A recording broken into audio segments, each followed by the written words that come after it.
भारतीय सेना 12 high performance patrolling boats खरीदने जा रही है। इन पेट्रोलिंग बोट्स को लद्दाख में पैंगोंग झील में तैनात किया जाएगा, जहां से चीन की हर गतिविधि पर भारत के जवान नजदीक से नजर रख सकेंगे। लद्दाख में पिछले साल मई से भारत और चीन के बीच में टकराव की स्थिति बनी हुई है। इन गश्ती नौका के आने से चीन की हरकतों पर नजर रख पाने की भारत की ताकत में काफी ज्यादा इजाफा होगा।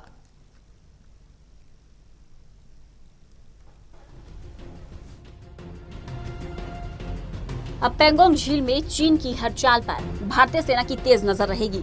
जी हां, भारतीय सेना ने पूर्वी लद्दाख में पैंगोंग झील सहित बड़े जलाशयों में अपनी निगरानी बढ़ाने के लिए 12 एडवांस घातक स्पीड बोट्स की खरीद के लिए मंजूरी देने का काम किया है। ये खरीद इसलिए भी महत्वपूर्ण है क्योंकि मई की शुरुआत से पूर्वी लद्दाख में भारत और चीन के बीच गतिरोध चल रहा है।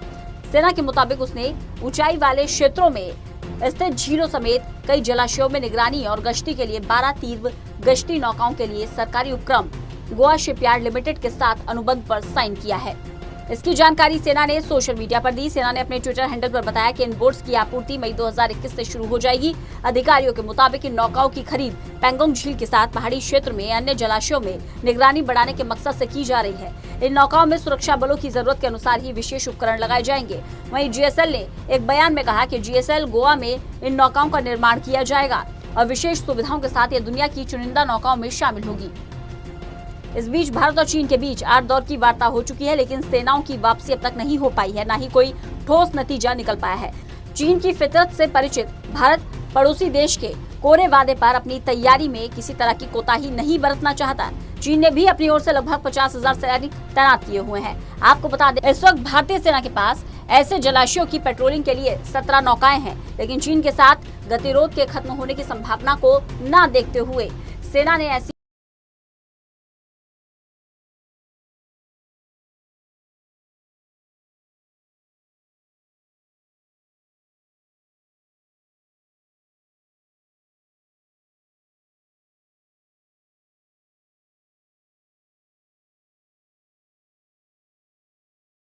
आसपास निगरानी बढ़ा दी। दोनों सेनाओं के बीच 5 मई को पैंगोंग झील वाले इलाके में हिंसक झड़प हुई थी।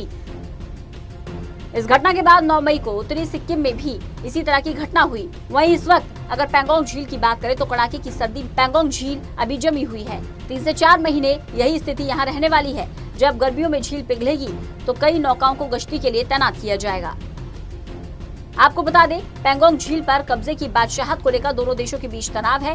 चीन ने पैंगोंग झील के उत्तरी तट पर कुछ इलाकों पर कब्जा कर लिया है। ये इलाके पहले भारतीय सेना के कब्जे में थे। इसके जवाब में भारत ने झील के दक्षिणी किनारे पर भी कई स्थानों पर कब्जा कर लिया है। ये क्षेत्र पहले खाली पड़े हुए थे। इन स्थानों पर कब्जा जमाने के लिए भारत और चीन की सेनाओं के बीच टकराव की नौबत आ गई थी। पहले पैंगोंग झील भी शांत इलाकों में शामिल था, लेकिन विस्तारवादी नीति के लिए चीन ने अपनी यहाँ पर आक्रामकता बढ़ा दी है, जिसके चलते दोनों देशों के बीच विवाद की स्थिति पैदा हुई। 134 किलोमीटर लंबे इस झील का अभी तक 2/3 हिस्सा चीन के कब्जे में है, जबकि भारत के पास इस झील का 45 किलोमीटर का क्षेत्र है। आपको बता दें, पूर्व लद्दाख में इस समय भारतीय सेना के 50,000 से ज्यादा जवान तैनात है। इस कड़ाके की सर्दी में पूर्वी लद्दाख में तापमान 0 से लगभग 20 डिग्री नीचे चला गया है, जिसके बावजूद पूर्वी लद्दाख में सेनाओं की तैनाती कॉम्बैट मोड यानी कि युद्ध के लिए कभी भी तैयार रहने की स्थिति में है, जबकि इस तनाव को शुरू हुए 8 महीने से ज्यादा वक्त हो चुका है। इस मसले पर दोनों देशों के बीच सैन्य, कूटनीतिक और राजनीतिक स्तर की कई दौर की बातचीत भी हो चुकी है, लेकिन कोई ठोस हल नहीं निकल पाया। तो ऐसे में भारतीय सेना ने आधुनिक गश्ती नौकाओं को खरीदने की तैयारी शुरू कर दी है। इस बीच लाइन ऑफ एक्चुअल कंट्रोल पर भारतीय सेना चीन की किसी भी हिमाकत का करारा जवाब देने के लिए तैयार है। Special desk, total news.